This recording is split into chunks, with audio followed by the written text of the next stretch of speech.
On a vu plein de films liés au football américain sur cette chaîne, plus un somnifère déguisé en jeu vidéo, mais ce qui nous manque maintenant, c'est un peu de star power. Jusqu'à maintenant, l'acteur le plus reconnaissable, c'est le second couteau du Seigneur des Anneaux. Mais avec le film d'aujourd'hui, tout va changer. Un film dont le titre reflète à 100% l'état d'esprit dans lequel je suis le week-end quand il faut que je termine une vidéo. L'Enfer du dimanche.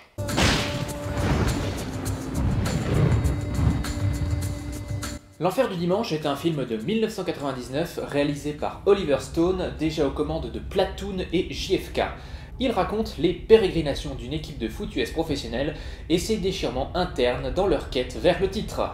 Sauf qu'ici, on se retrouve dans le même scénario que dans Fais gaffe à la gaffe, où les ayants droit ont rien contre le film en tant que tel, mais refusent de prêter leur marque, histoire que le spectateur soit bien confus. Dans le cas qui nous anime, l'équipe en question joue à Miami, mais s'appelle les Sharks au lieu des Dolphins, ce qui, soit dit en passant, est utilisé sans permission le nom de l'équipe de Valence, mais je digresse. Le code couleur de l'équipe est aussi aux antipodes de la réalité, remplaçant le blanc et turquoise par un sobre noir qui fait penser aux Riders d'Oakland, mais je digresse une deuxième fois. Alors vous allez me dire, t'essaies de générer une tempête dans un verre d'eau, mais ça me pose quand même un problème parce que d'une, le nom des Dolphins est quand même mentionné dans le film. This could spell the end to an already dismal season. Attendance has been down while the crosstown Dolphins have prospered. Oups! Et de deux, outre nos héros, tous les maillots sont moches. Les rhinos sont à vomir, les américaines sont une blague visuelle, et oh putain, cette faute de goût chez les Knights! Et c'est dommage, parce que l'esthétique, c'est le seul reproche que j'ai à faire à ce film. À part le gros reproche qu'on verra plus tard, mais pour ça, faut qu'on s'intéresse déjà au scénario. Le film commence en plein match alors que les Sharks sont au milieu d'une longue série de défaites qui mettent en péril leur chance de se qualifier à l'après-saison. Les choses ne s'arrangent pas pour le coach Tony D'Amato, joué par Al Pacino, quand ses deux premiers quarterbacks sortent sur blessure, ce qui le force à jouer sa troisième option, Willie Beeman, joué par Jamie Foxx. Il se fait détruire au début, mais au fil du temps, prenant parti de son athlétisme naturel, il devient efficace et électrise la ligue. Un fait qui génère un conflit entre D'Amato et le propriétaire de l'équipe, Christina Pagnacci, jouée par Cameron Diaz.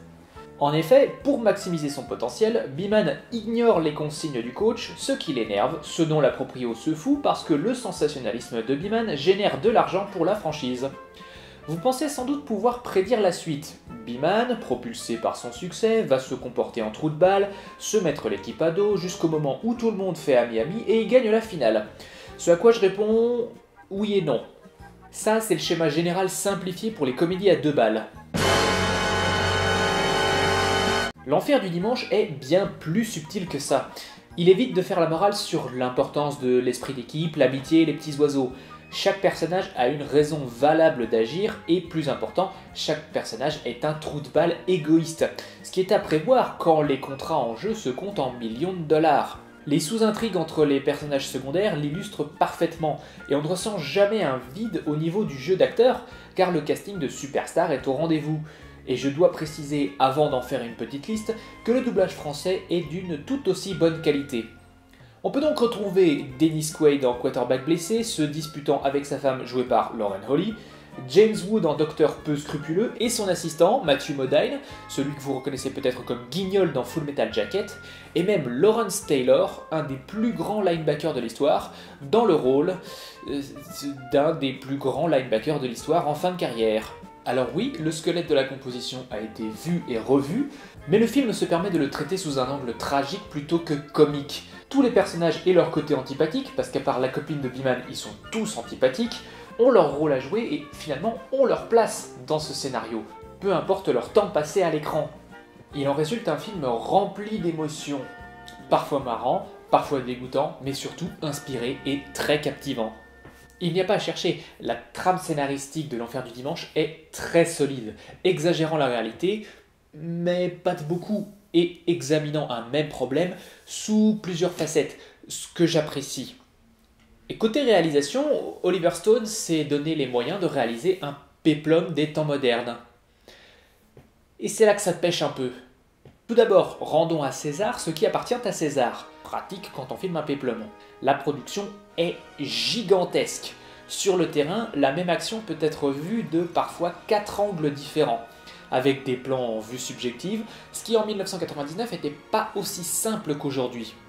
Malheureusement, on a aussi souvent le droit à de la caméra qui bougeotte, ce que je peux comprendre et accepter quand on est en vue subjective, beaucoup moins quand le plan vient de la touche. Ça ne vous gêne peut-être pas, mais pour quelqu'un qui a le mal des transports, coucou. Ça peut devenir très problématique. Environnement oblige, il y a un peu de nudité plutôt gratuite, mais justifiable. Vous êtes prévenus, abstenez-vous de montrer ce film à des gosses. Mais au-delà de ça, on retrouve aussi de l'imagerie bien gratuite que cette fois j'arrive pas à justifier. Cela étant, c'est l'exception plutôt que la règle. Mais ce qui va pas dans cette représentation, c'est que le film... triche. Ça fait 3 fois que je le répète, le film veut être un péplum des temps modernes. Mais pour être sûr qu'on comprenne, Oliver Stone a inséré des morceaux de baignure dans certaines scènes. Oh, il n'y a pas que baignure ou les 10 commandements, on peut voir aussi des images subliminales liées au football américain. Par exemple, ici Vince Lombardi, que je présume la NFL n'a pas pu bloquer. Mais le problème c'est que, à mon sens, ça affaiblit un petit peu l'efficacité du film, en plus de distraire. Et c'est dommage, parce que le film a un scénario fort, porté par une myriade de superstars, pour qu'on puisse se dire « Allez, pas besoin de rajouter tous ces trucs superflus, le film dure déjà 2h30 ». Mais au-delà de ces problèmes, c'est 2h30 très bien passées. Le film est une ode aux extrêmes que représente ce sport, poussant aux limites de la parodie, sans jamais franchir le Rubicon. À déconseiller aux enfants et aux faibles de cœur, mais au-delà de ça, absolument recommandable.